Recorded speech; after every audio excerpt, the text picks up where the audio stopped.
Tree Talking Time is brought to you by Conkey's Outdoors. Get all your hound hunting needs at conkeys.com. Welcome to Tree Talking Time, where we talk all things tree dogs, from the smallest fights to the largest hounds, treating squirrels to bears and everything in between. And from time to time, we might even run a little fast game.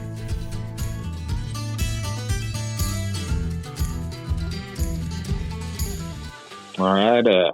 Well, my name's Cody Carter. I'm from Poland, Indiana, and I've only been coon hunting about, I believe this will be my 10th year. Okay. I'd actually never coon hunted before until I met my wife, and her and her family took me the first time, and I actually remember coming home that night telling her, this really isn't for me. I didn't see the point of chasing dogs through the woods at night. That's and well, now we're here. Mm-hmm. We've won a world hunt since then, so yep. My opinion's changed a little bit. I would imagine so. No, I actually just read where she wrote that out on Facebook yesterday, and I had to chuckle. After you went a world hunt, and that's how you got started. Yeah, that was my first experience with it. It wasn't really my cup of tea at the beginning. Mm-hmm. But how many people can say, yeah, my wife and her family got me into it, and I really didn't like it, and then turn around and 10 years later win a world hunt? It's just kind of a different start, that's for sure. Yeah, and it really goes back to, I've been an athlete all my life, played high school baseball, college baseball, and I think the pleasure hunting really wasn't my cup of tea, but when I found out about these competition hunts, that's kind of what sparked my interest, just being able to compete at something. Okay. I've heard that from a few people, and see, I'm the opposite. Competition doesn't really thrill me in any way. Yeah. I like to just go out there and hunt my dogs, so. Yep, I know guys both ways, but if it wasn't for them hunts, I might have another hobby. Well, we're glad that you don't, so. But you just won the world hunt this past weekend with a dog named Snookie's Cookie. Yep. How long have you been hunting Cookie? Oh, I'd say I've had Cookie probably going on 2.5 years now. Okay, because you don't own Cookie. You just handle her, correct? Yes, sir. Okay. So how did you start handling her? Well, I used to hunt for one of J.R. Gray's partners, Ellis Keene, and me and him had actually had a dog in the top 20 of the world hunt the year before I got Cookie. Well, some money got exchanged, and Rock ended up switching addresses, the dog I was hunting at the time, and another local buddy of mine down here was handling a littermate brother to Cookie for the Davenports. And I called him, and he introduced us, and one thing led to another, and I started hunting for those two guys and haven't looked back since. Awesome. So tell me a little bit about Cookie. How's she bred? She's off Nisho River Cuz, which Dale Gurley owns, and a Mr. Clean female named Snookie. Okay. That Tommy Little owned. A lot of people believe she's off Brandon Kosselman's old Snookie female, but she's actually off a little registered female out of Kentucky that Tommy Little owned. Okay. I caught a little bit of the live stream. I was actually out pleasure hunting myself, so I wasn't sitting at home watching it. Yeah.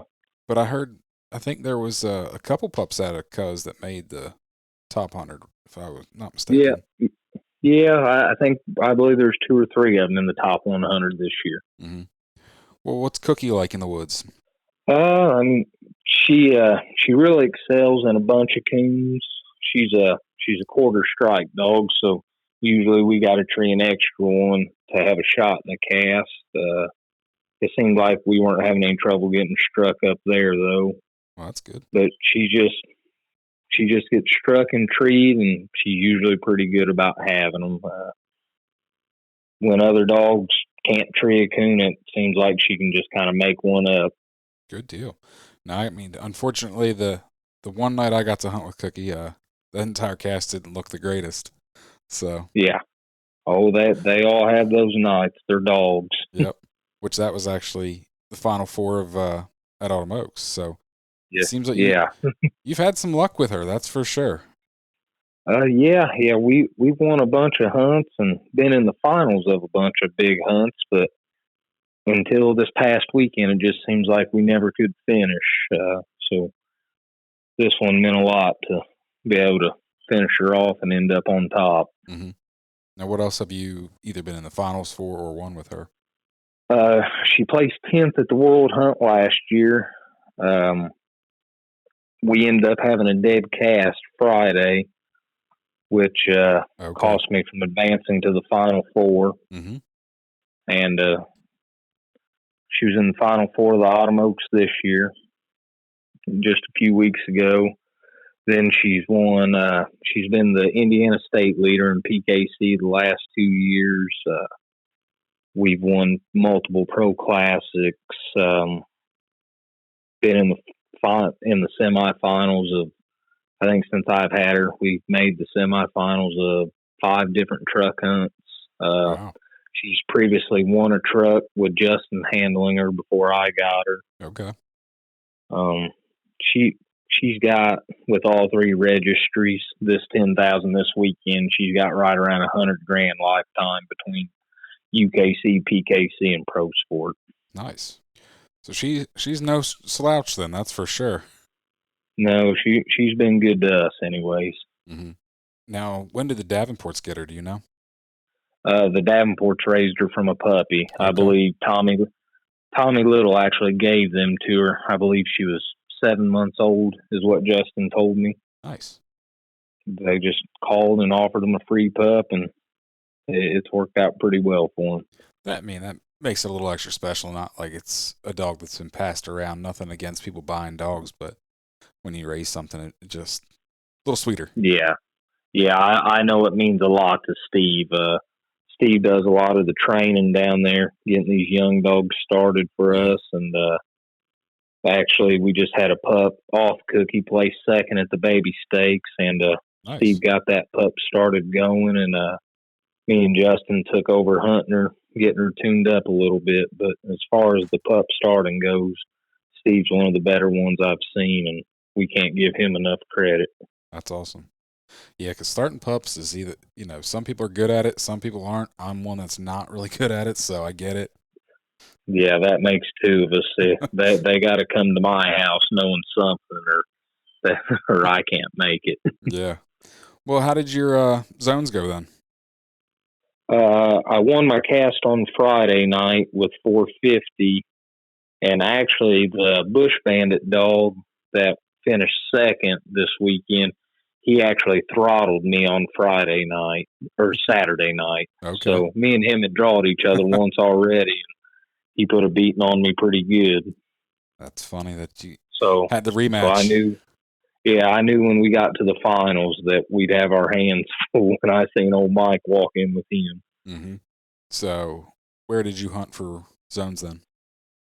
Portland, Indiana, about 2.5 hours northeast of where I live. I don't know. Some people like to get out of their backyard. Some people don't. I've heard of some people, I don't know, going what I think is a little further than necessary, I guess, to go to zones. And I'm like, but especially I would imagine that Indiana is probably one of the larger zones. Yeah, I believe we were the biggest. Mm-hmm. That doesn't really surprise me. You're in like the coon hunting capital there, so. Yeah, we got a lot of hunters right here, being in the central part of the country. Mm-hmm. So after zones, you came to the World Hunt, and what did Thursday night look like for you? Thursday night, we had a good cast. I actually drew a dog that was semi-local to the house, and he'd been sold, I believe, last year, the Rip dog. And we had a back and forth cast. We treed 2 coons apiece, and he got treed at the end of the hunt. And we walked back in there, and he was on a tree we'd already scored. So I'd kind of caught a break there on Thursday night. It was a nail biter right down to the end. I bet. So that has advanced you to Friday night. Yep. Friday night, I won my cast early with 700 plus. Conkie's Outdoors is proud to be a sponsor of Tree Talkin' Time. Family, hunting, tradition is the Conkie's motto. They understand the importance of passing down the tradition of hound hunting. They are a family-owned business that treats you like family. They also understand the importance of having the gear you need when you need it. Conkie's carries everything for your next hunt, and it ships to your door quick. They also offer great warranties on all tracking systems and financing options. Check them out at conkies.com. You can also use the code TreeTalkinTime5 in all caps to save as well. And then the late round, I ended up drawing a good buddy of mine hunting Sadie, Chase Blevins. Okay, yeah. And owned by Jeremy Kidd, another good friend of mine. And I hated to draw them guys in that round. I much would have rather preferred to draw them in the finals. One, because they're my buddy, and two, I know what that little female they're hunting's capable of. But once again, we had a good cast. We all treated the coon together out of the truck, and we recut off that. His dog treed a coon to take the lead. Then mine proceeded to tree another to retake the lead. And then we had made a couple circle trees apiece. And about 20 minutes left in the hunt, mine actually makes a slick, which gives Chase the lead back. So I'm scrambling at this point. I actually got her out to a field edge into some new territory and recut her. And at about that time, Sadie got treed again. Well, we get down there and she's made a slick tree, which re-give me the lead. So he recuts, and about simultaneously, the strike had opened back up. I strike for 100, and she falls treed, and the judge puts the stationary on me. And about that time, Sadie falls treed just 100 yards from where we just cut her. So he trees Sadie, and I tree Cookie right behind him, and Cookie is about 3/4 of a mile. Ooh. So we go in and score Sadie. She's got a big woolly tree that we can't hardly shine. I'd say more than likely she had a coon, just the way she did it. Mm-hmm. And so at this point, we circle her up and the hunt's over. And I know all I got to do is have a circle tree to win that cast. And we eventually get over there, and she does have another coon. So I got lucky in advance there, but on another close cast. Wow. You had a couple close casts then. Yeah. Yep. I actually called Justin after that round late Friday, and I told him, the as tough a cast as we've been having and been fortunate enough to come out on top, I just really didn't see a way they were going to keep her out of winning that finals. Mm-hmm. After that late round Friday. That's when I got real confident that we had a real shot at winning it. Yeah. Now, you said you hunted hunted with the Bush Bandit dog. Had you ever hunted with Preacher Man? I actually got a hunt with Preacher Man one time last year when he made the semifinals of the TOC. Okay. I didn't hunt against him. I judged him on a semifinal cast in a heads-up round. Mm-hmm. So you kind of had an idea of what you were going into then with both those dogs then. Yeah.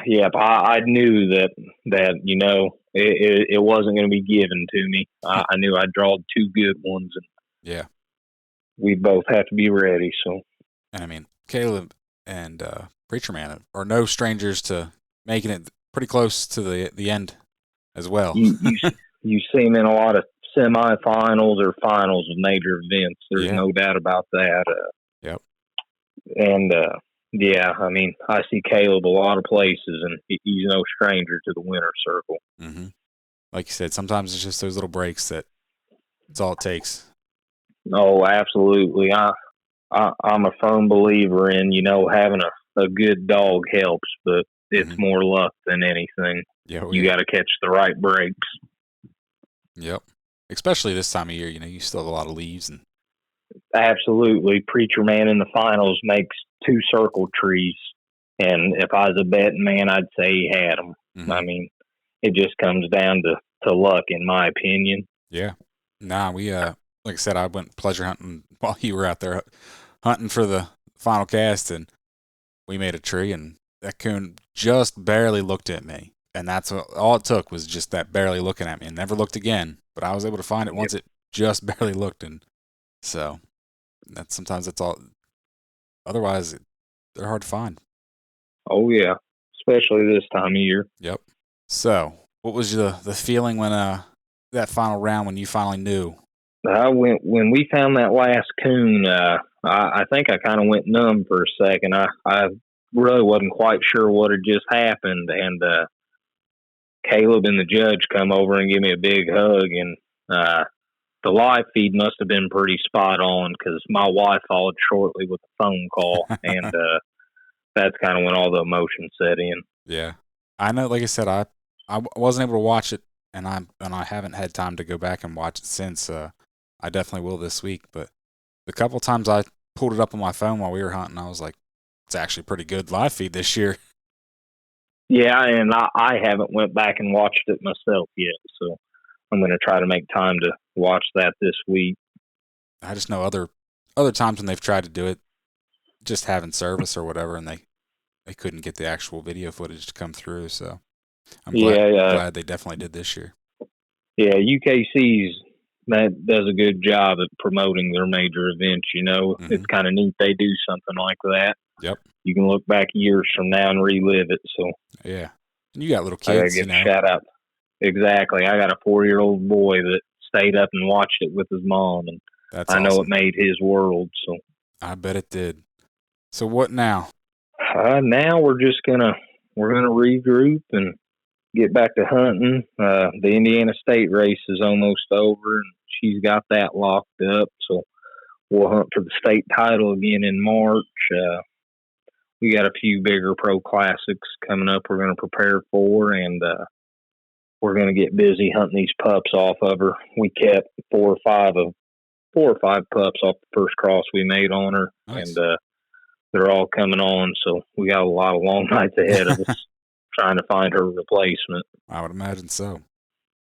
Do you guys have it? Well, I mean, I realize like you're not the owner, but do you and the Davenports have any plans of breeding her anymore?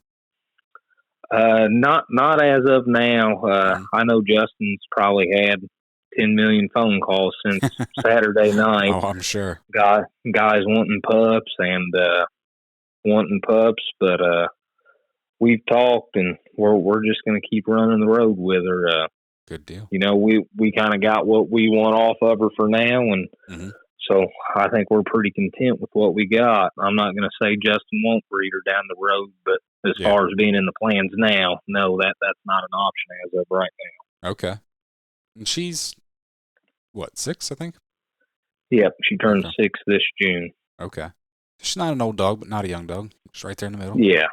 Yeah, she's right there in her prime, I'd say. Yeah. Good deal. Well, we need a good story about Snookie. Your favorite, obviously this is probably one of your top hunts, but besides this one, what are your favorite hunts with her? Oh boy. Well, actually probably not even a competition hunt. Like I said, I got a good buddy over here named Kenny Trish, and me and him laid out one night this past kill season, and I believe we treed 27 coons that night is what we treed between those 2 dogs. And wow. I remember we pulled down, we have a piece of state land called Deer Creek that borders a state prison down here by the house. And I told him, I said, well, I just want to make one more drop. It was coming daylight. It was 6:30 in the morning. And we cut her loose, and she sinks in there a mile. And I know she's close to this prison, but I also know it's got a 12-foot chain link fence with razor wire all the way around it. So I just assume she's treed just outside of it. Well, me and him walk down through there and get to the fence. She's found her way into the prison somehow. So we have to go up to the guard shack and roll them out of whatever they was doing. And they come out and stripped our truck apart, and they weren't very happy about it. They didn't find it near as funny as we did. But once they got done searching us, come to find out, one of Kenny's family members worked at the prison. Well, he come down and loaded us up in one of the prison trucks and drove us back there, and she was treed just dead center of the yard in that prison. And she had a raccoon there, and And I made the joke, I'd like to knock that out if I could. And they didn't find that quite funny. They pretty much told me to get my dog and lick you. But looking back, I found that to be a pretty funny story. Yeah, definitely. Not too many people can say their dog broke into prison. Yeah. Yeah, so we've tried to stay out of there since to avoid it happening again, but it may down the road. Well, you're just helping that prison by letting them know there's obviously a weak spot in their fence. And we drove back there because they, I showed them my tracking system, and you could see the property line, and we walked back there where it showed her crossing. And still to this day, we never did figure out how that dog got in. So I don't know if she come over the top or she found a hole somewhere, but yeah. But yeah, they look pretty long trying to find that hole, and we never were able to. Yeah, that's funny. Well, you got anything else you want to talk about? I'd actually like to talk about my wife's grandfather, Charlie Cundiff. Okay. He was a master hounds for probably 30 some odd years at UKC, and competed in a lot of events. And I got home Sunday, and the first thing we did was drive over to talk to him and tell him about our experience, and share that story with him. He's, I believe he'll be 84 in 2 weeks. Wow. And unfortunately, he had a stroke this morning, and he isn't doing very well today. So sorry to hear that. I know he's got a lot of fans out there over the years with UKC, and if everybody could just keep him in our prayers, it'd mean a lot to us. Yeah. Charlie actually bought me the first dog I ever hauled around a competition hunt, so I owe a lot of credit to Charlie for getting me into this, and I just hope it all works out well for him. Yeah. No, that's pretty special that you're able to share that with him. Yep. Yep, we're praying for him, so hopefully Definitely. It all works out. Mm-hmm. Well, I really appreciate you coming on here. When I jokingly said something before the final cast, I didn't quite think it would be this soon. Not yeah. Saying Cookie wouldn't win, but even so, it just schedules and after you win a World Hunt, I figured it'd be a little while. Yeah, like I said, the phone hasn't quit ringing, and I apologize to everybody that has reached out, and I haven't been able to get back to you, but between all the phone calls and heading back to work today, it's been kind of overwhelming. So. Oh, I'm sure. But, yeah, I can't thank everybody enough that's reached out and congratulated us. I really wasn't sure we had that many fans, so it's kind of nice for everyone to reach out and congratulate us. Now, I saw quite a few people rooting for you, heading into this. Especially Thursday all over Facebook, people, picking who they think's going to win. And I saw quite a few people thinking you and Cookie were going to pull it off. Yeah, so. I believe Trevor told us we were the top 3 on the pick 'em. So, okay. It was nice to know we had some fans going into it. Yeah. Well, like I said, you've done some winning before, and obviously this big major win. But I think you guys will be in the winner's circle again here soon, I'm sure. Yeah, we sure hope so. We put a lot of effort into this. It's not really just a hobby to us. We treat it more as of a job, and a lot of people don't understand the time commitment and all the late nights and hours we put into this. For it to finally pay off, it actually makes sense. Yep. Well, thank you very much. Yep, I appreciate it, Ben. Thank you. Just wanted to say one last time, congratulations to all the winners this weekend at the World Hunt and the World Show. I know I had a great time going out there this weekend, seeing the World Show. So just wanted to say congratulations one last time to Cody and the Davenports on their big win with Cookie. And also congratulations to Dave and Kelly Myers for winning the World Show with Grand Champion Gilman's Good Time Blues. An absolutely stunning black and tan that they have done a lot of winning with here lately. So congratulations to everyone. As always, just want to give a little shout out to my sponsors and just thank them very much for all they do.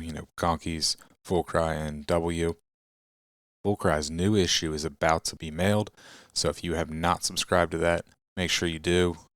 I don't think anyone's going to regret it. From what I've seen, it looks great. Also, if you're still wanting one of the Tree Talking Time t-shirts, you can still find those at dusupply.com under podcast and partners. So, thank you very much. You can find me on Facebook and Instagram at Tree Talking Media. And until next time, keep them talking in the timber.